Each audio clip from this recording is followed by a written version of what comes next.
அப்போஸ்தலர் 13 அதிகாரம். அந்தியோகியா பட்டணத்திலுள்ள சபையிலே பர்னபாவும் நீகர் எனப்பட்ட சிமியோனும் சிரேனே ஊரானாகிய லூகியும் கார்பங்கு தேசாதிபதியாகிய ஏரோதுடனே கூட வளர்க்கப்பட்ட மனாயீனும் சவுலும் தீர்க்கதரிசிகளாயும் போதகர்களாயும் இருந்தார்கள்.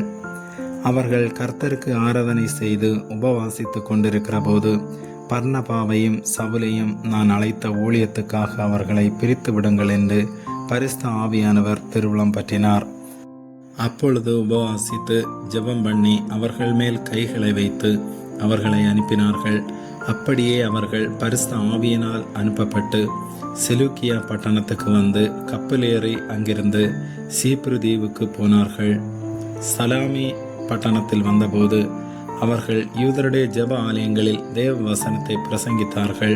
யோவானும் அவர்களுக்கு உதவிக்காரனாயிருந்தான். அவர்கள் பாப்போ பட்டணம் வரைக்கும் தீவை கடந்து வந்தபோது பரியேசு என்னும் பெயர் கொண்ட மாயவித்தைக்காரனும் கள்ள தீர்க்கதரிசியுமான ஒரு யூதனை கண்டார்கள். அவன் விவேகமுள்ள மனுஷனாகிய செர்கியு பவுல் என்னும் அதிபதியுடனே கூட இருந்தான். அந்த அதிபதி பர்னபாவையும் சவுலையும் அழைப்பித்து அவர்களிடத்தில் தேவ வசனத்தை கேட்க ஆசையாயிருந்தான்.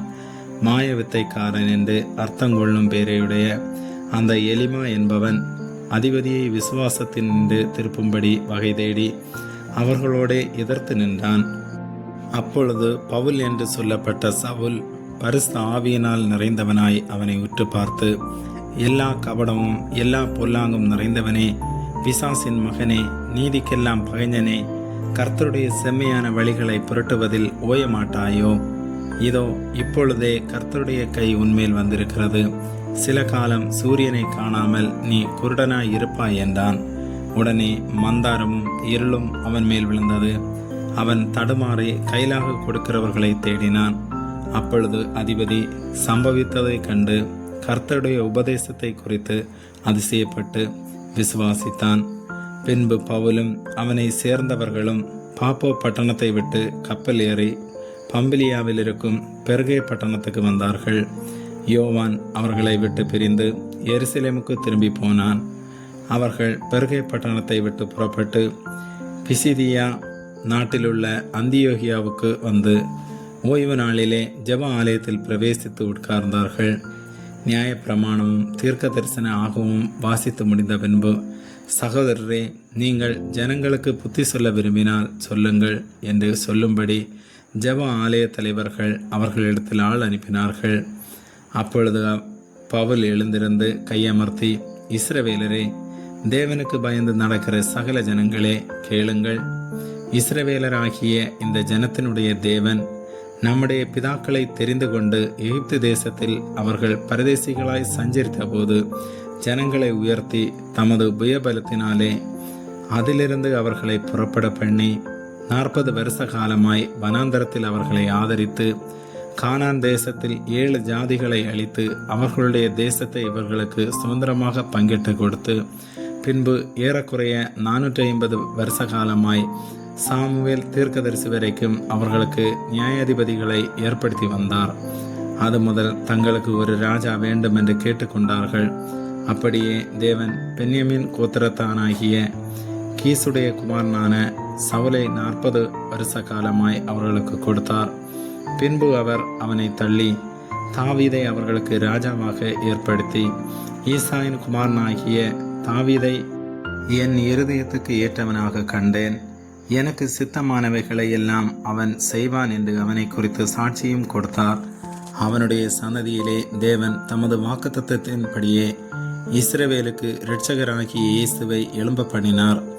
இவர் வெளிப்படுவதற்கு முன்னே மனந்திரும்புதலுக்கேற்ற ஞானஸ்நானத்தை குறித்து யோவான் இஸ்ரவேலர் யாவருக்கும் பிரசங்கித்தான். யோவான் தன் பணிவிடை ஓட்டத்தை நிறைவேற்றுகிற போது, நீங்கள் என்னை யார் என்று நினைக்கிறீர்கள்? நான் அவர் அல்ல. இதோ எனக்கு பின் ஒருவர் வருகிறார், அவருடைய பாதரட்சையை அவிழ்க்கிறதற்கும் நான் பாத்திரன் அல்ல என்றான். சகோதரரே, ஆபிரகாமின் சந்ததியில் பிறந்தவர்களே, தேவனுக்கு பயந்து நடக்கிறவர்களே, இந்த இரட்சிப்பின் வசனம் உங்களுக்கு அனுப்பப்பட்டிருக்கிறது. எருசலேமில் குடியிருக்கிறவர்களும் அவர்கள் அதிகாரிகளும் அவரை அறியாமலும் ஓய்வு நாள் தோறும் வாசிக்கப்படுகிற தீர்க்கதரிசிகளின் வாக்கியங்களை அறியாமலும் அவரை ஆக்கினைக்குள்ளாக தீர்த்ததினால் அந்த வாக்கியங்களை நிறைவேற்றினார்கள். மரணத்திற்கு ஏதுவானதொன்றும் அவரிடத்தில் காணாதிருந்தும் அவரை கொலை செய்யும்படிக்கு பிலாத்துவை வேண்டிக் கொண்டார்கள். அவரை குறித்து எழுதியிருக்கிறவைகள் யாவையும் அவர்கள் நிறைவேற்றின பின்பு அவரை மரத்திலிருந்து இறக்கி கல்லறையிலே வைத்தார்கள். தேவனோ அவரை மரித்தோரிலிருந்து எழுப்பினார். தம்முடனே கூட கலிலேயாவிலிருந்து எருசலேமுக்கு போனவர்களுக்கு அவர் அநேக நாள் தரிசனமானார். அவர்களே ஜனங்களுக்கு முன்பாக அவருக்கு சாட்சிகளாயிருக்கிறார்கள். நீர் என்னுடைய குமாரன், இன்று நான் உம்மை ஜெனிப்பித்தேன் என்று 2ஆம் சங்கீதத்தில் எழுதியிருக்கிறபடியே இயேசுவை எழுப்பினதினாலே தேவன் நம்முடைய பிதாக்களுக்கு அருளி செய்த வாக்குத்தத்தத்தை அவர்களுடைய பிள்ளைகளாகிய நமக்கு நிறைவேற்றினார் என்று நாங்களும் உங்களுக்கு சுவிசேஷமாய் அறிவிக்கிறோம். இனி அவர் அழிவுக்குட்படாதபடிக்கு அவரை மரித்தோர்ந்து எழுப்பினார் என்பதை குறித்து தாவீது அருளின நிச்சயமான கிருபைகளை உங்களுக்கு கட்டளையிடுவேன் என்று திருவுளம் பற்றினார்.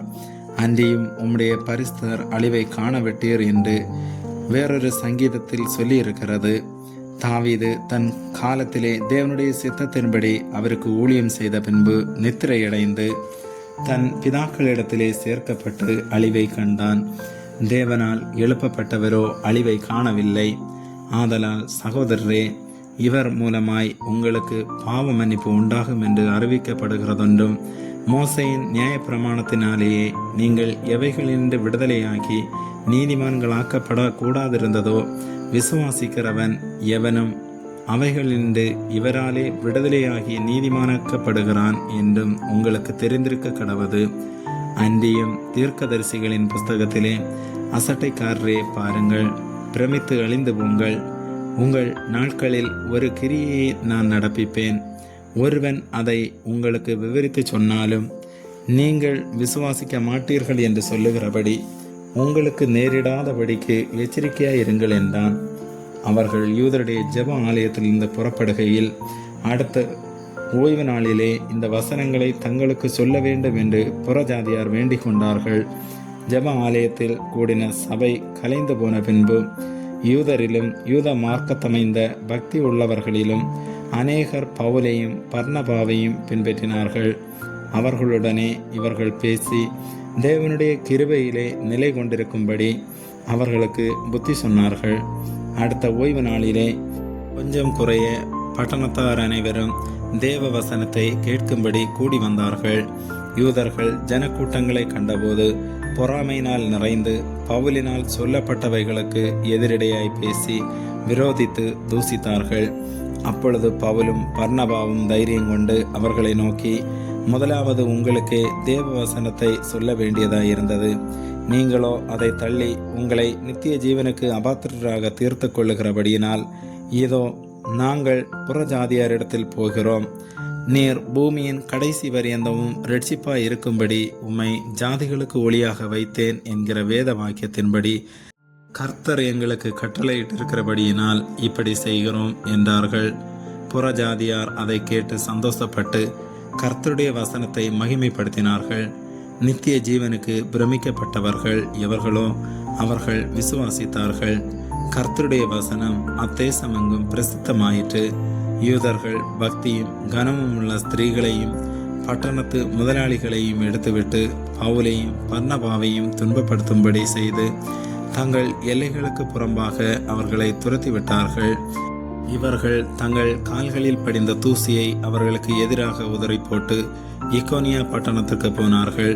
சீசர்கள் சந்தோஷத்தினாலும் பரிசுத்த ஆவியினாலும் நிரப்பப்பட்டார்கள். ஆமேன்.